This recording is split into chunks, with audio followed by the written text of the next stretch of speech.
Hello friends, എല്ലാവർക്കും നമസ്കാരം. നിങ്ങൾ എവരും കാത്തിരിക്കുന്ന അലീനയുടെ നാളത്തെ വിശേഷത്തിലേക്ക് എല്ലാ കൂട്ടുകാർക്കും സ്വാഗതം. എല്ലാവർക്കും നല്ലൊരു ശുഭരാത്രി നേർന്നുകൊണ്ട് തന്നെ നമുക്ക് നാളത്തെ സൂപ്പർ ഹിറ്റ് വിശേഷത്തിലേക്ക് കിടക്കാം. അപ്പൊ അതിനുമുമ്പായിട്ട് ആരെങ്കിലും നമ്മുടെ ചാനൽ ആദ്യമായിട്ട് കാണുന്നുണ്ടെങ്കിൽ ഇതുവരെ സബ്സ്ക്രൈബ് ഒന്നും ചെയ്തു വെച്ചിട്ടില്ലെങ്കിൽ തീർച്ചയായിട്ടും ഒന്ന് സബ്സ്ക്രൈബ് ചെയ്ത് വെച്ചോളൂ കേട്ടോ. അതിനോടൊപ്പം മാക്സിമം എല്ലാവരും നമ്മുടെ വീഡിയോ ഇഷ്ടപ്പെടുന്നുണ്ടെങ്കിൽ ഒരു ലൈക്കും കൂടി ഇഷ്ടം പോകാൻ മറക്കരുത്.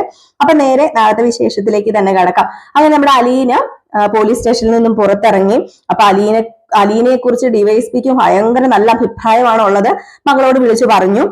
അങ്ങനെ അലീനയുടെ കാര്യങ്ങളൊക്കെ കേട്ടപ്പോ തന്നെ അവർക്കും വല്ലാത്തൊരു ആഗ്രഹമാട്ടോ അലീനയെ കാണാനൊക്കെ ആയിട്ടും അതുപോലെ അലീനയോട് സംസാരിക്കാനും. അങ്ങനെ നമ്മുടെ ഡിവൈഎസ്പിയുടെ മോള് അലീനയോട് സംസാരിക്കുകയൊക്കെ ചെയ്തു.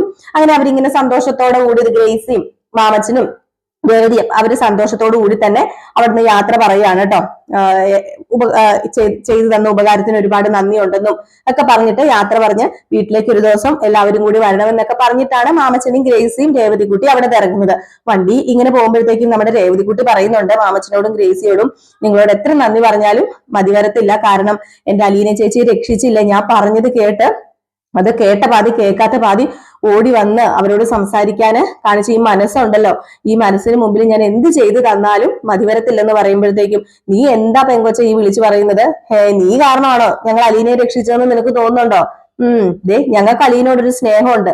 പിന്നെ ഞങ്ങൾക്ക് അലീനെ ഭയങ്കര ഇഷ്ടമാണ്. അവളുടെ സ്വഭാവം എല്ലാം കൊണ്ടും അലീനെ ഇഷ്ടമാണ്. അപ്പൊ അതുകൊണ്ടാണ് ഞങ്ങൾ അലീനയെ രക്ഷിച്ചത്. അല്ല നീ പറഞ്ഞിട്ടൊന്നും അല്ലാന്ന് പറഞ്ഞപ്പോ, ഓഹോ അപ്പൊ ഞാൻ പറഞ്ഞിട്ടല്ലല്ലേ? ഇപ്പൊ ഞാൻ ആരായി? നീ ആരാകാനാ? നീ ഇപ്പൊ ഞങ്ങളുടെ വീട്ടിൽ വന്നൊരു സർവന്റ്. അല്ലെങ്കിൽ എന്താ, ഇപ്പൊ നിന്നെ സർവന്റിന്റെ ആ ഒരു സ്ഥാനത്ത് നിന്ന് പൊസിഷൻ കൂട്ടി തന്നിട്ട് നീ ഇപ്പം ഞങ്ങളെ ഭരിക്കുന്ന ഒരാള്. അത്രയല്ലേ ഉള്ളൂ. അല്ല നീ കൂടുതൽ ആള് കളിക്കൊന്നും വേണ്ട. ഞങ്ങൾക്ക് അലീന വേണ്ടപ്പെട്ടവള് തന്നെയാ. അതിന് വേറൊരു കാരണമുണ്ട് എന്നിങ്ങനെ നമ്മുടെ മാമച്ചനും പറഞ്ഞു. അപ്പൊ മാമച്ചൻ പറഞ്ഞു, അതിന് വേറൊരു കാരണോ? അതെന്താ അങ്കിളെ?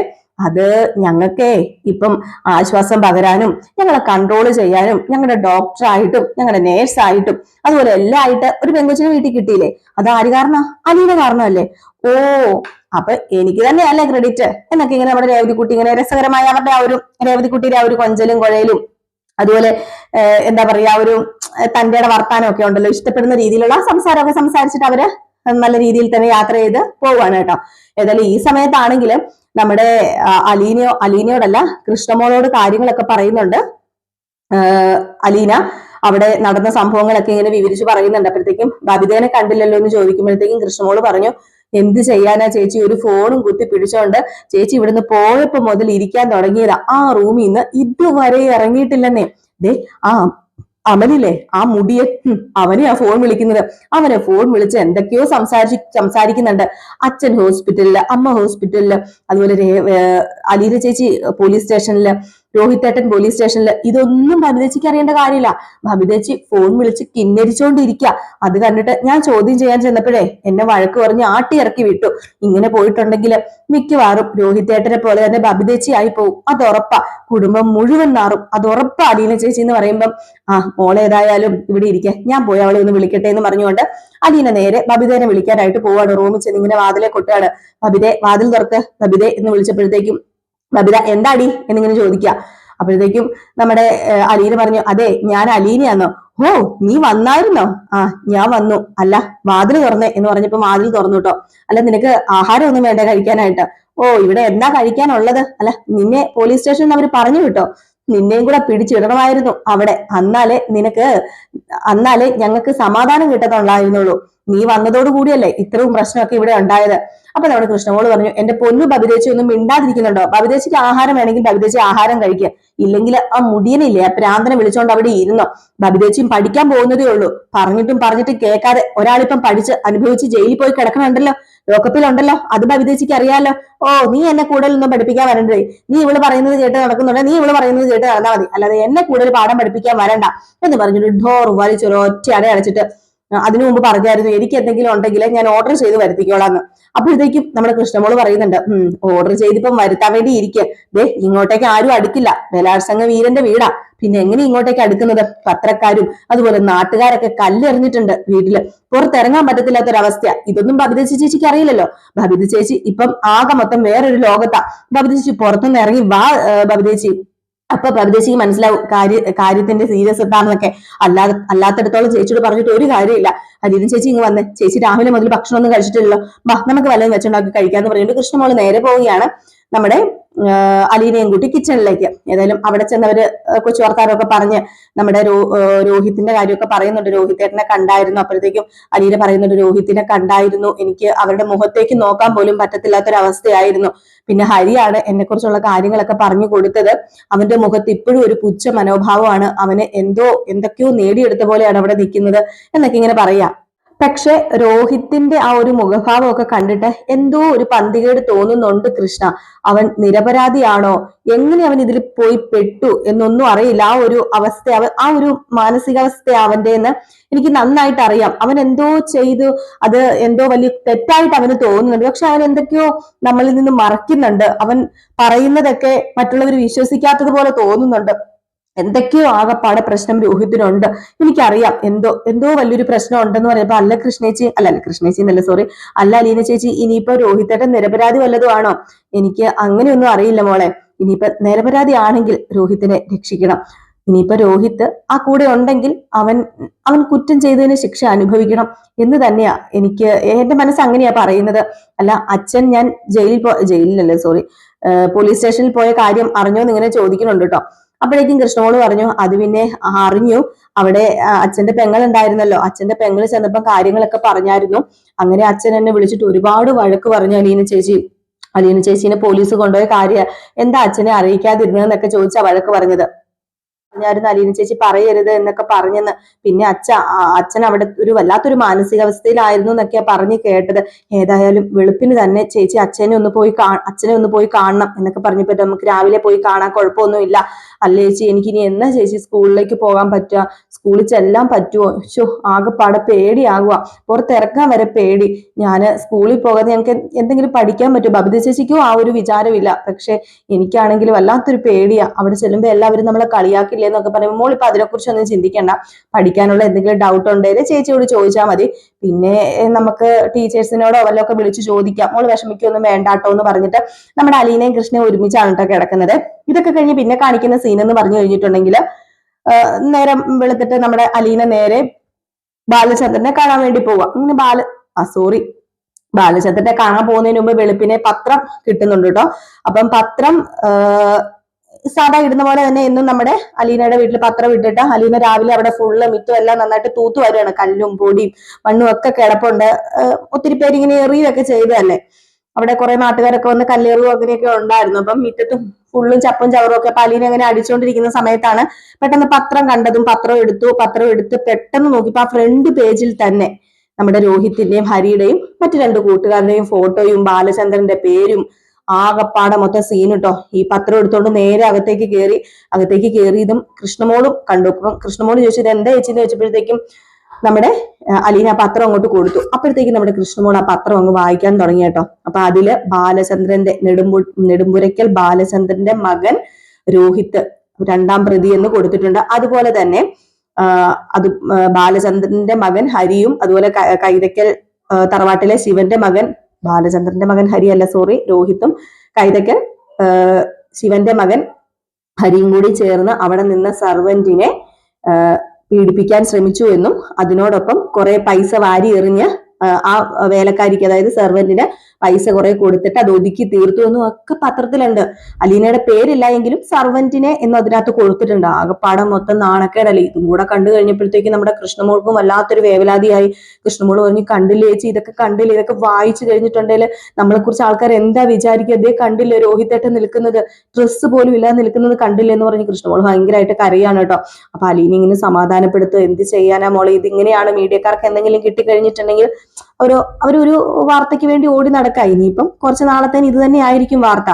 ഇതിന്റെ ചൂടടങ്ങി ഇനിയിപ്പോ വേറെ എന്തെങ്കിലും കയറി വരുന്നത് വരെ മീഡിയക്കാർക്കും പത്രമൊക്കെ ഈ വാർത്തയായിരിക്കും നിറഞ്ഞു നിൽക്കുന്നത് എന്നിങ്ങനെ പറഞ്ഞപ്പോഴത്തേക്കും ഇനി നമ്മൾ എങ്ങനെ പുറത്തിറങ്ങും, എന്റെ സ്കൂളിൽ എനിക്ക് എങ്ങനെ പോകാൻ പറ്റും, എല്ലാവരും എന്നെ എങ്ങനെ കാണും, എനിക്ക് അറിയില്ല. ഇത് അച്ഛൻ കണ്ടിട്ടുണ്ടെങ്കിലുള്ള അവസ്ഥ എന്തായിരിക്കും, അമ്മ കണ്ടിട്ടുണ്ടെങ്കിലുള്ള അവസ്ഥ എന്തായിരിക്കും എന്നൊക്കെ പറഞ്ഞുകൊണ്ട് കൃഷ്ണമോൾ ഭയങ്കരമായിട്ട് കരയാണ് കേട്ടോ. എന്നാലും ഈ വിവരം നമ്മുടെ ബാലചന്ദ്രനും കാണുന്നുണ്ട്, അറിയുന്നുണ്ട്. ഏതായാലും ബാലചന്ദ്രനും സഹിക്കാൻ പറ്റുന്നില്ല കേട്ടോ. ഈ പത്രം കണ്ട ഉടനെ തന്നെ ബാലചന്ദ്രനും വല്ലാത്തൊരു മാനസികാവസ്ഥയിലാണ്. അതും വ്യക്തമായിട്ട് എഴുതിയിട്ടുണ്ട്. നെടുമ്പുരയ്ക്കൽ ബാലചന്ദ്രന്റെ മകൻ രോഹിത്ത് എന്നും, അതുപോലെ തന്നെ ആദ്യം പീഡനത്തിന് ഇരയായിട്ടുള്ള, അതായത് പീഡന ശ്രമത്തിന് ഇരയായിട്ടുള്ള പെൺകുട്ടി ബാലചന്ദ്രൻ നെടുമ്പുരയ്ക്കൽ നെടുമ്പുരയ്ക്കൽ വീട്ടിൽ ബാലചന്ദ്രന്റെ നെടുമ്പുരയ്ക്കൽ ബാലചന്ദ്രന്റെ വീട്ടിൽ നിന്ന് സർവന്റിനെ ഇങ്ങനെ പീഡന ശ്രമത്തിന് ഇരയാക്കി എന്നൊക്കെയാണ് കൊടുത്തിരിക്കുന്നത്. അപ്പൊ ഇതൊക്കെ കേട്ട് കഴിയുമ്പോൾ വല്ലാത്തൊരവസ്ഥയില്ല നമ്മുടെ ബാലചന്ദ്രൻ. അതിനോടൊപ്പം തന്നെ നമ്മുടെ വൈജയും ഇത് കാണുകയാണ്. വൈജയും ഇത് കണ്ടു കഴിയുമ്പോഴത്തേക്കും വൈജ കാണുന്നത് ഓർത്തോണം, അവിടുത്തെ 2 സിസ്റ്റർമാര് വായിക്കുകയാണ്, ഒച്ചയ്ക്ക് വായിക്കുകയാണ്. അത് കേട്ടിട്ട് തൊലി ഉരിഞ്ഞു പോകുന്നു. അതിനോടൊപ്പം തന്നെ തന്റെ മകന് പ്രതിയാണല്ലോ, 2ാം പ്രതിയാണ്, ഒരു പെങ്കൊച്ചിനെ അതിക്രൂരമായി ബലാത്സംഗം ചെയ്ത 2ാമത്തെ പ്രതി എന്നും പറഞ്ഞ് വിശേഷിപ്പിച്ചാണ് കൊടുത്തിരിക്കുന്നത്. അപ്പൊ ഉണ്ടാകുന്നൊരു മാനസികാവസ്ഥയെ, അതും വല്ലാത്തൊരു മാനസികാവസ്ഥ തന്നെ. അപ്പോഴത്തേക്കും അതും ഇതിനെക്കുറിച്ച് കൂടുതൽ വിശദമായിട്ട് അവിടെ നിന്ന് നേഴ്സുമാര് പറയുന്നുണ്ട്. അതായത് ഇവനെയൊക്കെ എന്താ ചെയ്യേണ്ടത്, ഇവനെയൊക്കെ വീട്ടിലെ വളർത്തിക്കൊണ്ട് വന്നവരെ പറഞ്ഞാൽ മതിയല്ലോ, അമ്മേനെയും പെങ്ങളെയും തിരിച്ചറിയാൻ പാടില്ലാതെ വളർത്തിയിട്ടല്ലേ എന്നൊക്കെ ഇങ്ങനെ പറയും. അപ്പൊ ഇതൊക്കെ കേട്ട് കഴിയുമ്പോഴത്തേക്കും നമ്മുടെ വൈജയ്ക്ക് ഉണ്ടാകുന്ന ആ ഒരു ദേഷ്യം, അതിനോടൊപ്പം തന്നെ നമ്മുടെ അലീനയ്ക്ക് ബാലചന്ദ്രൻ പൈസ കൊടുത്ത് ഒതുക്കി തീർത്തു. അപ്പൊ അലീന പോലീസ് സ്റ്റേഷനിൽ ചെന്നിട്ട് ഈ വിവരം പറഞ്ഞു എന്ന വൈജ ധരിച്ചിരിക്കുന്നത്. വൈജയുടെ വിചാരം അലീന തന്നെ പറഞ്ഞു പരത്തിയിരിക്കുന്നു, അലീന തന്നെയാണ് പറഞ്ഞതെന്ന. അപ്പൊ അലീനോടുള്ള ആ ഒരു ദേഷ്യം കൂടുതലല്ലേ. അപ്പൊ അവിടെ നമ്മുടെ ബാലചന്ദ്രന്റെ പെങ്ങൾ നിൽപ്പുണ്ടായിരുന്നു. അവള് കണ്ടില്ലേ, അവള് ഇന്നലെ പോലീസ് സ്റ്റേഷനിൽ കൊണ്ടുപോയപ്പോ അവള് പറഞ്ഞു പിടിപ്പിച്ചതായിരിക്കും, അവള് നാണം കെടുത്താനായിരിക്കും, അവൾക്ക് പൈസക്ക് വേണ്ടി ആയിരിക്കും, അത് ഉറപ്പാ.